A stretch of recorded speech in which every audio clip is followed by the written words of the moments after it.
everyone. Welcome to today's episode of Law and Life Matters with South African Black Women in Law. I am your host, Nthabiseng Motsie, and today I am joined by Sibusiso Nhlapo. Welcome. Thank you so much. Sibusiso, you were admitted as an attorney of the High Court of South Africa on the 12th of November 2020. How does it feel? Oh, I really don't know what to say because it's been a journey. It's been a journey and feels good, but I'm not where I want to be. Okay, so let's go back to the journey. Where did Sibusiso start? How did Sibusiso find himself where he is today as an admitted attorney? Okay, so I did my matric year in 2013, and then that December, I just wanted to get exposed to the workplace. So I first went for like 2 weeks.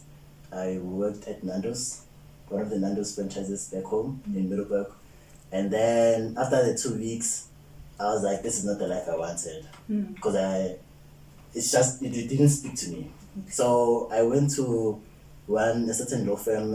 Actually, I went to a lot of law firms. And then I got an opportunity with this one lady. She invited me in and then she spoke to me. Then I asked whether I can volunteer. And she agreed. So I volunteered that December, and then the whole of 2014 I was volunteering, I was volunteering for the whole of 2014, and then 2015 I started studying. 2015 until 2018, graduated in 2019, and did my articles in 2019, and 2020. I did my articles in 2019 as well as law school, and then 2020 I got admitted, and I'm currently practicing under someone at the moment. Okay, so you volunteered in 2014. What did that volunteering look like? What were you doing? Mostly I was a messenger. I was a messenger and I hated it because I was like, I think for most of firms, the messenger is like the bottom class. So for me, I thought that then I'm not being taken seriously because I want to be exposed to the legal field, whereas I'm being sent around. And I didn't really realize that was a learning curve for me, because if I hadn't done that messengerial duties, I wouldn't have gotten exposed to how you speak to court clerks. I wouldn't have known how you go about serving and filing and all those other small things that we usually miss. So to think about it now, I'm actually grateful that I went through that. I actually have to agree with you because I remember when I started my articles, one of the first few things I had to do was go to court and first serve and then go and file, and I was like, oh my gosh, where do I start? And you hear horror stories about the court, about no one wants to help you and whatever. So you really, that time, I know people used to laugh at us and say candidate attorneys saying they're in court when they actually mean they're just filing, but it's such an important part because it teaches you first of all, time, because those offices close at certain times. It teaches you how to connect with possibly some of the most important people, which are the staff at the court. Those are some of the most important people. So I do think that the messaging part of our work is something that we should all value and respect. I mean, most of the time we overlook it because, who wants to be sent outside, whereas you can just draft. So it's one of the most important parts of the field that we usually overlook. So I agree with you as well. Okay, so then you did that in 2014 for that full year. Is there a reason you didn't go from matric immediately to studying your LLB? Really, I wasn't sure about what I wanted. Okay. So in my matric year, actually, around November, I spoke to one of my teachers, and then he's the one that recommended that why don't I just go to a certain law firm and volunteer, because he knew how my personality. Okay. So he reckoned that it might be good for me, and I'm like, now I'll consider it. I didn't do it immediately. I just said I'll consider it. So I wasn't too sure whether I wanted the legal field, and I think the volunteering actually helped me throughout my varsity years because I already had a background of what I was already studying. Yeah. Okay, then 2015 you go and you enroll. Where did you study? UNISA. UNISA, okay. How was that? Yeah, man, UNISA, UNISA is amazing. I feel like, people have projected UNISA in a certain negative light. And it doesn't really matter which institution you go to, it's about what you get out of that institution. So the unique thing about UNISA is that it teaches you how to be self-dependent and how to actually, it tests you whether you really want this or not. So most people that I've met along the journey, obviously our paths are different. But with UNISA, it teaches you whether, are you sure you want to do this or don't you want to consider another field? You understand? So for me, UNISA actually exposed me to it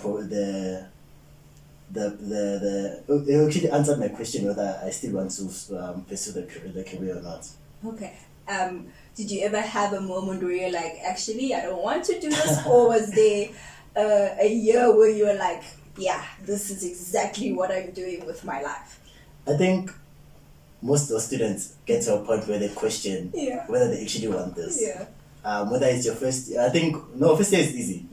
Whether it's the second year, third year, or fourth year, everybody gets to the point where they actually ask themselves whether they actually want this.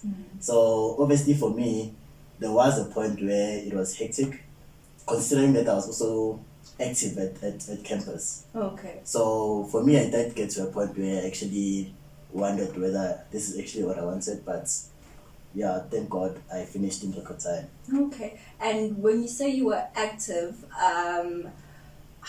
what were you active in and how did that impact? How did you balance that life of being active and focusing on your studies for you to be able to finish in record time? For me, let me just answer it like this. The first reason why I was active was I wanted more exposure. Okay. Because I realized that there are a lot of graduates that they graduate, they get into the field and they realize at a later stage that this is not what they wanted. So for me, I was busy with a lot of organizations. One of them is SABWiL, and I actually wanted to know what actually entails in different fields of the law. Because just because you're at a certain law firm does not mean that you know everything. There are some other things that you may not know. So volunteering and taking my time and balancing it with school was hectic, but it paid off. I mean, one advantage for me was that immediately after I finished in 2018, I volunteered at a certain law firm that December, and then I got a call back in February to start my articles. So I didn't actually sit at home and wonder where am I going to get articles. Of course, I did apply somewhere else, but because I volunteered, it gave me the opportunity to actually do my articles faster. And so what I'm hearing is, are you also saying that just being more active in university and putting yourself out there also just shows that you are, because I know a lot of people speak about not just being, it's not all about academics, it's about you as a person, just being a whole person and showing people that you experience life and so on, if I'm making sense. Yeah, you do, because for me, I believe that you have to go the extra mile. Especially as a black person, you have to go the extra mile to prove that you actually want this. So for me to actually volunteer and do this, I knew that I don't have privilege, and I know that I don't have an uncle or a father who can just, I can just go and do my articles wherever. So for me, I knew that I had to work 10 times more than an average student for me to actually just get articles, simple articles. So that's why I volunteered. And also, I think I'm very active. So I believe that just studying is not enough. You need to get exposed to the whole sphere of the law to actually know what you actually want. No, and I think I agree with you because I had the opposite experience. I lived my life differently to yours in that I wasn't active at all in university. I was very, go to university, study, go home. That was my life, and I do think that it disadvantaged me very much, because the reason there are all these societies and things in universities for you to connect with people, is to learn about yourself, it's to learn about, like you're saying, the profession you're trying to be in. You learn about it, and the only way to learn is to get practical experience, and you don't get there if all you're doing is you go to the classes and then you go home. So and I think the other thing we've definitely learned is connection with each other is so important, because we are the ones who help each other out. So I think you're making a really good point, and I think that's also what SABWiL tries to put out, that you need to be doing something else while you're in university. Put yourself out there, Zenzele, as we always say. So so then you studied until you said you graduated 2018. I finished in 2018, graduated in 2019. And then you had volunteered at another law firm. And it's really great to hear the story of someone not having to struggle to get articles. And I don't say that lightly, because if you just go on Twitter, you go on LinkedIn, you go on Facebook, you're going on Instagram, it's crazy how many people are struggling. I went through that same struggle. I think if I had to sit down and go back to my email history and find how many applications I sent out, it's depressing. It's so depressing. So to hear like your kind of success story, and how you're saying you backed it up with the fact that you put in work, you volunteered, you put yourself out there, I think is an important message that you're sending out. Yeah, I feel, for me, I think one thing that I usually don't talk about, and I think it's important, is that I got 3 offers actually for articles. Whereas, I feel like if I was just sitting and waiting for whatever I was waiting for, I wouldn't have gotten any of those offers. So I had to choose which one is best for me, and also considering the advantages and disadvantages. And when I say 3 offers, I mean in the same week. So you see, obviously I applied to a lot of firms, but I got those offers. So I think for me, being very active and actually, as you say, socializing, and because for us, our profession is all about who you know, and it's all about social and trying to be out there and for people to know you. So I think that's one of the advantages, that if I call myself privileged, that's one of my privilege. Which makes, and then so you get in, you start your articles. Just talk to us about your first month as a candidate attorney. What was that like? I remember some of my friends and I used to joke about articles. We used to say articles is more of slavery than anything else, because number one, you hardly get paid. If you do get paid, you are privileged, or should I say privileged, you are lucky. Number two, you are taken as if you don't know anything. So your degree, your LLB is irrelevant. The moment you step into the office, LLB gone. It feels like, what was I doing exactly. Exactly. Why was I studying? So the LLB is just out the window.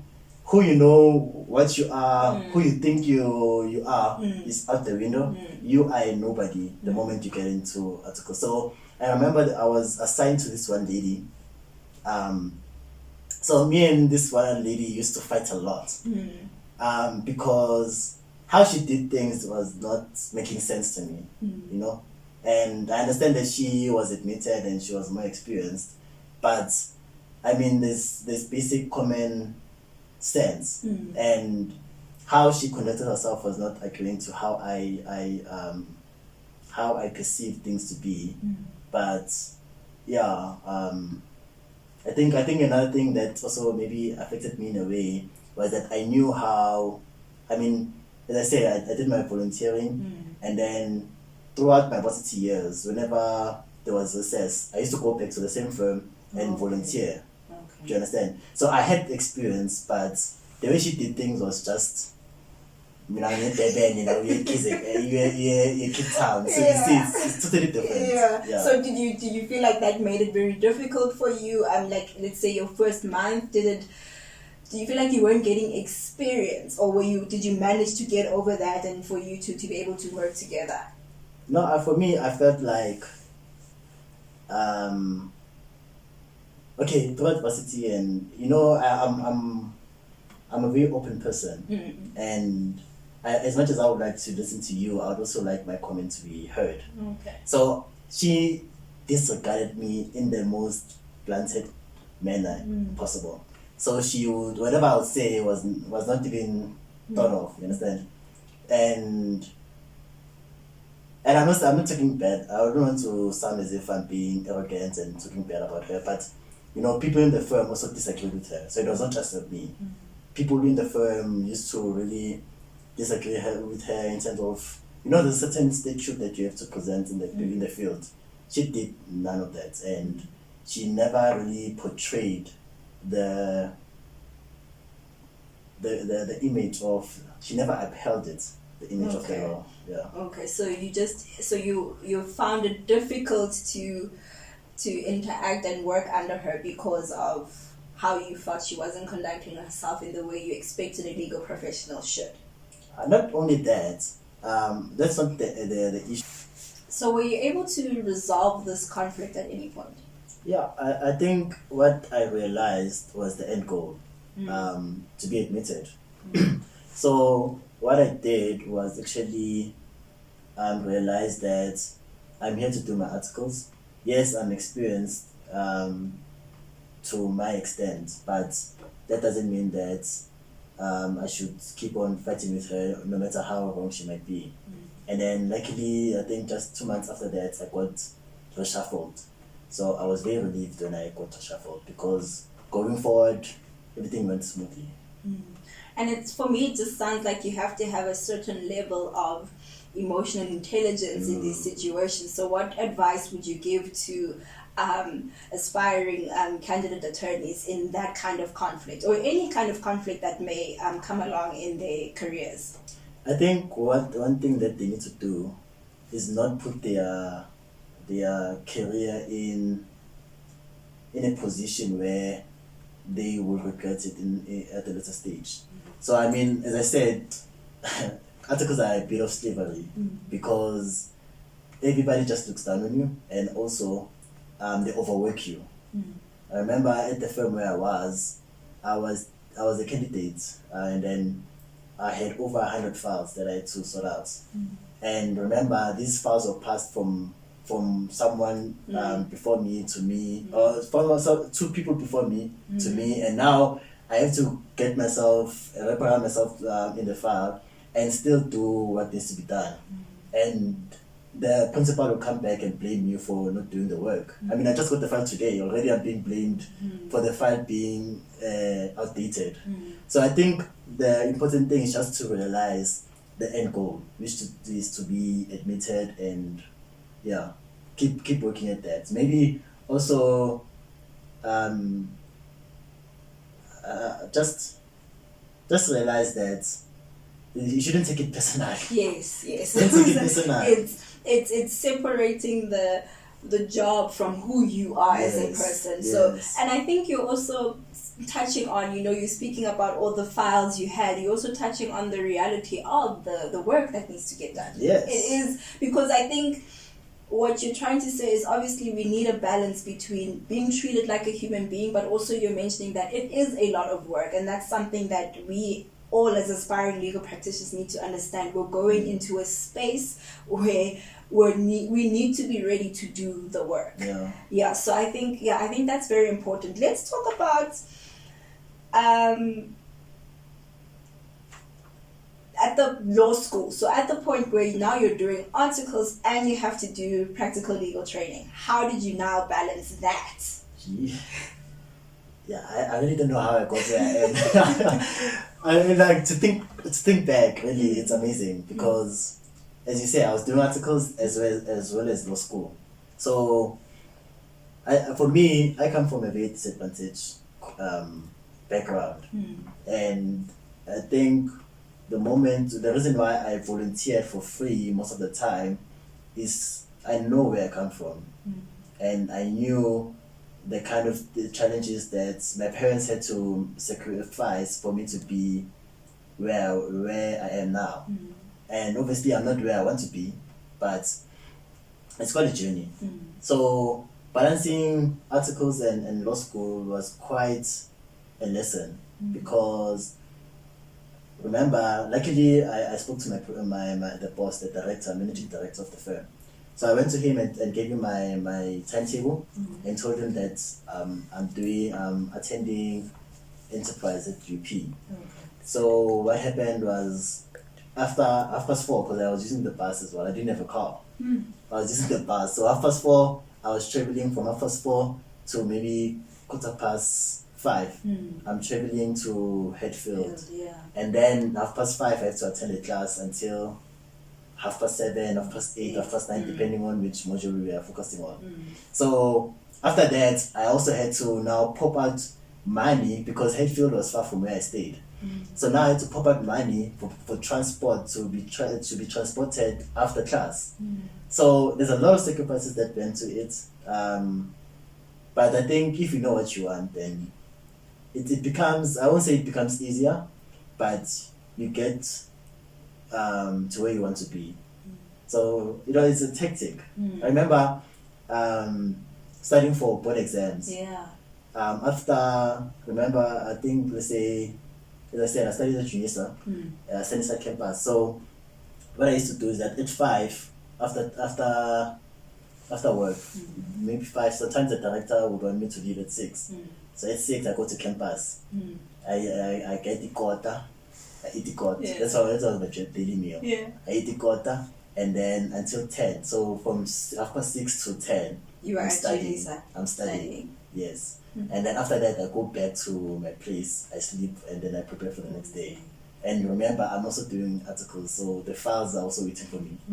It was a lot. It's a lot. It sounds like a lot. I mean, I do you think you would have, I don't know if you had the choice to, do you think you would have chosen to do full-time PLT? Because I did it that way. Because I didn't get articles, I ended up enrolling for PLT, so I did that 6-month PLT. So it was still a lot, but the fact that it's just day school and I didn't have anything else to worry about did obviously make it a little bit better for me. So do you think if you had the choice, you would have rather did full-time PLT and then just be focusing on your articles? I think the question is a bit subjective. The reason why is, for me, I didn't have to consider that because, I did actually January, because I wasn't sure whether the firm was going to call me back. Okay, yes. So I will consider, because there's the lead school at Sunnyside campus. Yes. So I was considering whether I should go to that one or the one at UP. So I kept calling the managing director, and are you going to call me back? What's happening? And all that. So he was like, I'll tell you. And now the closing date for registration is getting nearer. So I was like, let me just apply both sides and see. And just before the end of January, the guy called me back, and then it was easier for me to decide to go to UP. But getting back to your question, I think the day class was actually the best one. No, the full-time is best, because with UP, the problem that I had, especially for bookkeeping, we were attending at 5:30, and let's say the guy would let us out at 6 to 7. I mean, that's an hour and 30 minutes for bookkeeping is nothing. So my counterpart at UNISA, the lead campus at UNISA, used to attend, and they had more knowledge than what I had. So I had to pay extra funds to attend classes. To get extra lessons lessons. Yeah. Okay. And then, so you attend your PLT, you're doing your articles, and now you are preparing for board exams. Or rather, let me ask, did you do 2 years articles? I did a year. You did a year? Yeah. Okay. And how did you prepare for your boards? What goes, because that is a very stressful time of our lives. So how did you start preparing? How did you make the decision? Did you write all 4, or did you pick what you would write? No, for me, I understood how hectic boards are, because I spoke to a few candidate attorneys at the time, So I understood that boards are not varsity exams. And that's the mistake that you usually make, because you're thinking, no, I passed just studying 2 weeks before the exams, I can pass for the exams. And it's not the case. So what I did is my first exams were in, because as I said, I did at law school from February to June. And then after that, I qualified. Remember, you automatically qualified because you're now within the 6 months of the 400 hours range. Yes. So I wrote my first exams in November. So I wrote 2. It was paper 1, which is court procedure, yes. And then what was the, I think paper 3 or 4. Which one is bookkeeping? Paper 4. Paper 4. Yeah. Yes. So I wrote both. I failed. I passed procedure and I failed bookkeeping. Okay. And I was like, okay, that's fine. It happens. So the following year, February, I wrote the 3 remaining. Okay. Including the procedure. And then I passed 2, which is estates and bookkeeping, and got a sub for ethics. No, it's not a sub, it's oral. An oral, ethics. yes. And then I went to the oral estates and. Okay. Yeah. So. I think for me, the advice that I could give to, if I have to give advice, I always say that don't take all 4 at once, because you need to understand how boards are. So just take 2. There are 2 that you're confident in, and then the other 2. I mean, articles, even the minimum is a year, so you still have 2 terms. Yes. So even if you fail here, you can at least pass the other time. So start with the 2, and then write the other 2. Even if you fail 1 here, you know you can do the 3. There's still an oral exam, so it's not the end. Yes, I think I also did that. I think separating your boards is the best. I mean, obviously, if it works for you to do everything all at once, I think some people say they prefer to do it all at once, and then they'll see like maybe they've passed 2 or 3, you know. So I think obviously to each their own, but I would also always advise just picking 2 first and then doing the next 2 later on. And I always do like a bookkeeping and a procedure one, you know. So once just you one, so because it's a lot of studying, there's a lot that I also think I was in total shock when I saw the amount of work that had to go. I was like, wait, what?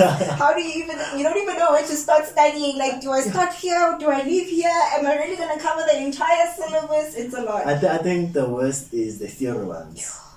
Procedure and ethics, they are the worst, because you study more than, if you went to law school, you study more than 1 module. So there's a whole lot of modules that they just combine into 1 exam. And you don't even know where to start.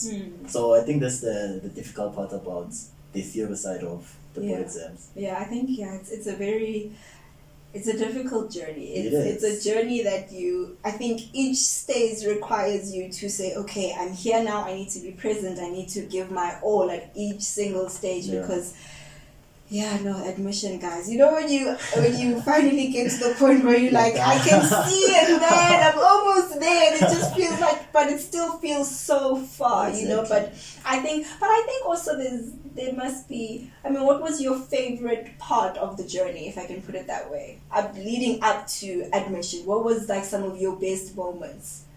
For me, it's weird, but I actually enjoyed the sacrifices I made. And going to study sometimes, the eating a quarter, those things for me, they remind me of the important thing, which is, do I really want this or not?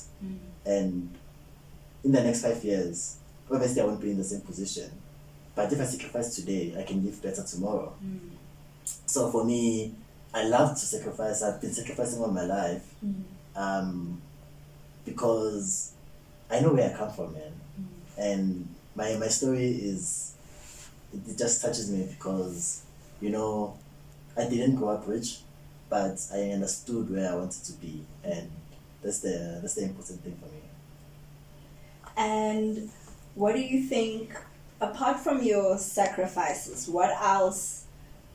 How would you motivate yourself? Apart from I know what I want, I know what the end goal is, how else do you motivate yourself? For me, God forbid, the day I die and people attend my funeral, there must be something good they say about me. So a legacy is important for me. It's not about what I have today, it's about how I impact your life. That's what motivates me. And if someone today asked you to mentor them, would you, and what do you think mentorship should look like?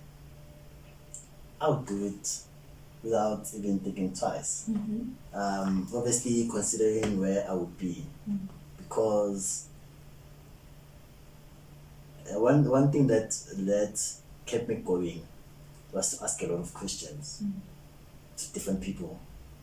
And I feel like if I had a mentor, one mentor, then yeah, maybe I don't know how my life would have turned out.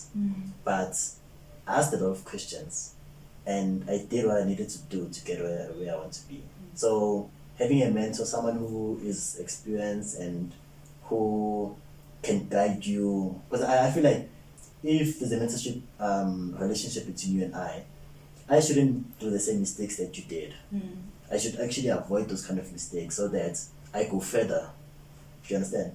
So mentorship is very important, and to how I would want it to be, I just want you to tell me, I don't want you to dictate how my life should be. I want you to advise the possibilities of life. Yeah. And what do you love about the law? What do I love about the law? I really don't know. For me, the law is... I have a love and hate relationship with the law. Okay. I love the law that is supposed to project justice and, it's supposed to... The Constitution is supposed to protect everyone. But at the same time, I have my views against the Constitution. One of them being that there are certain things that we are allowing as a society to be normalized, which shouldn't be normalized. And we're normalizing them through the Constitution. So that's why I say I have a love-hate relationship with the law. And then where do you see yourself, let's say, you're admitted now, or rather let's start with what area of the law do you really enjoy? Do you intend on specializing in any area? I think the reason why I chose to be an attorney is I want to diversify. Okay. I think if you want to specialize, it's better that you go the advocacy route. Okay. So being an attorney, you are, as they like to put it, the jack of all trades. So you can take family law, you can take criminal law, you can take commercial law, you can take corporate law, you can take mediation, you can take whatever, because you're an attorney.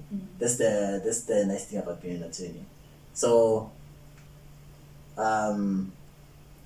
specializing, I'm really not thinking about it at the moment. I feel like I'm still young.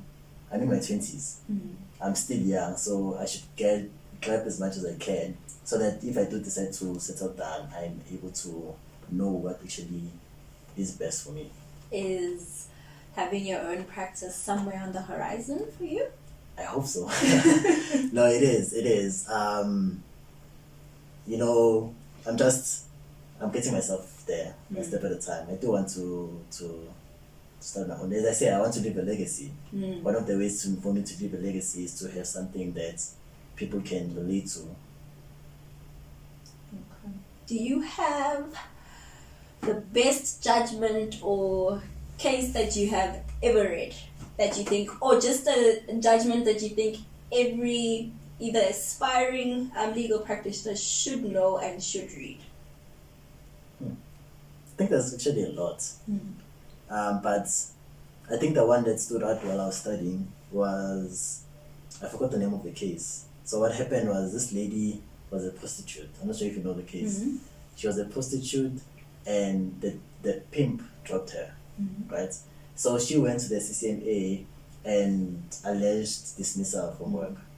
So the CCMA said that, what you're doing is an illegal act, so you can't be protected under the BCA. Is it BCA? BCA, Yeah. So you can't be protected under the Basic Conditions Employment Act.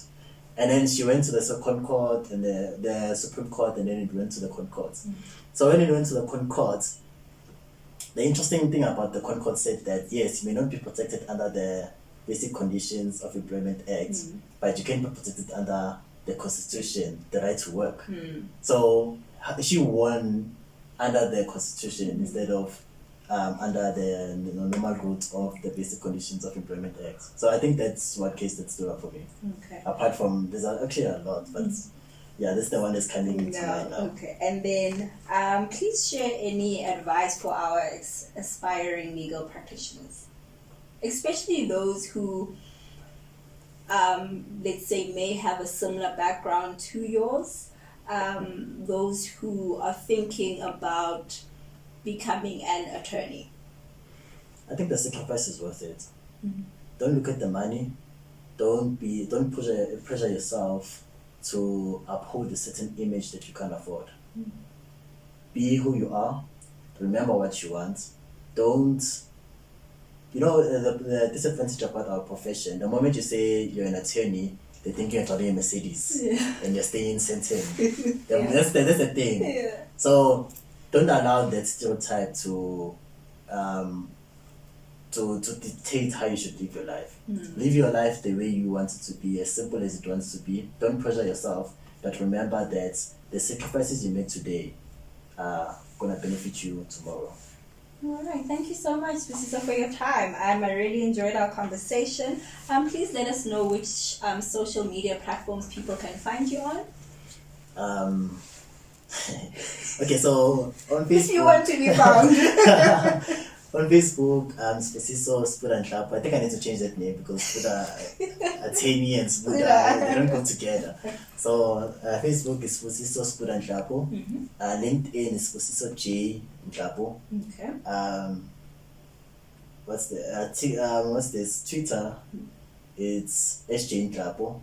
Okay. And then I recently downloaded TikTok because it's so funny. So it's now Nhlapo73. But I'm not posting anything on TikTok. I'm just reacting to. You're watching everybody else. Yeah, TikTok it's funny. It is very funny. Okay, thank you so much to our viewers for joining us today. Please remember to subscribe, share, and like, and find us on the following social media platforms: Facebook and LinkedIn. We are South African Black Women in Law. Instagram at SABWiL Alumni. Twitter at SABWiL A. Thank you. Shout.